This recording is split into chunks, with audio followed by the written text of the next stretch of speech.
India கூட்டணி கட்சிகளின் சார்பில் குடியரசு துணைத் தலைவர் வேட்பாளராக முன்னாள் உச்சநீதிமன்ற நீதிபதி சுதர்ஷன் ரெட்டி அறிவிக்கப்பட்டுள்ளார். பாஜகவின் பிளவுவாத அரசியலை முறியடிக்க எதிர்க்கட்சிகள் ஒன்று திரண்டு உள்ளதாக இந்தியா கூட்டணி தெரிவித்துள்ளது.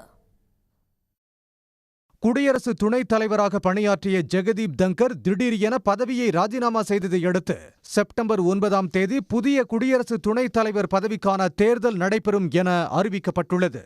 இந்த தேர்தலில் தேசிய ஜனநாயக கூட்டணியின் வேட்பாளராக மராட்டி ஆளுநர் CP ராதாகிருஷ்ணன் அறிவிக்கப்பட்டுள்ளார். இந்நிலையில் இந்தியா கூட்டணி கட்சி தலைவர்களின் ஆலோசனைக் கூட்டம் டெல்லியில் நடைபெற்றது.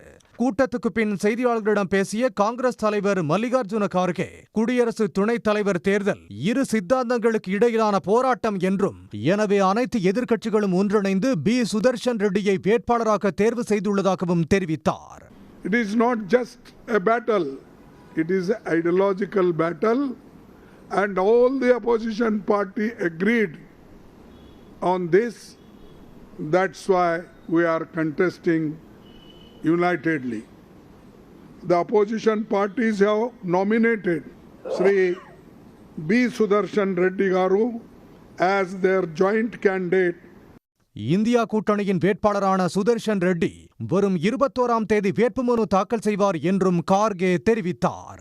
செய்தியாளர்களிடம் பேசிய திமுக நாடாளுமன்ற குழு தலைவர் கனிமொழி, குடியரசு துணைத் தலைவர் தேர்தல் பாஜகவின் பிளவுவாத இந்துத்துவ அரசியலுக்கு எதிராக எதிர்க்கட்சிகள் ஒருங்கிணைத்துள்ளதாக தெரிவித்தார். இந்த தேர்தல் என்பது எங்களுடைய முதலமைச்சர் அவர்கள் சொல்லி இருப்பது போல ஒரு ஐடியாலஜிக்கல் பேட்டில்.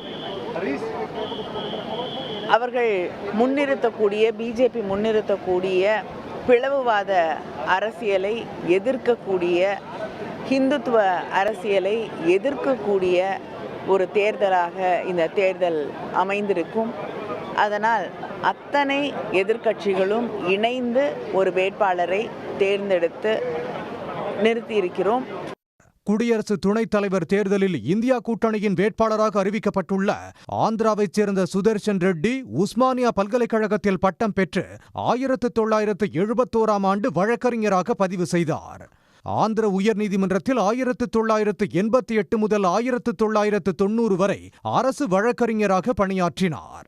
1990இல் ஒன்றிய அரசின் கூடுதல் நிலை ஆலோசகராக பணியாற்றிய சுதர்ஷன் ஆந்திர உயர்நீதிமன்ற நீதிபதியாகவும் குவஹாத்தி உயர்நீதிமன்ற தலைமை நீதிபதியாகவும் பணியாற்றியுள்ளார். 2007இல் உச்சநீதிமன்ற நீதிபதியாக நியமிக்கப்பட்ட சுதர்ஷன் ரெட்டி 2011ஆம் ஆண்டு ஓய்வு பெற்றார். உடனுக்குடன் செய்திகளை தெரிந்து கொள்ள சன் நியூஸ் பெல் ஐகானை கிளிக் பண்ணுங்க.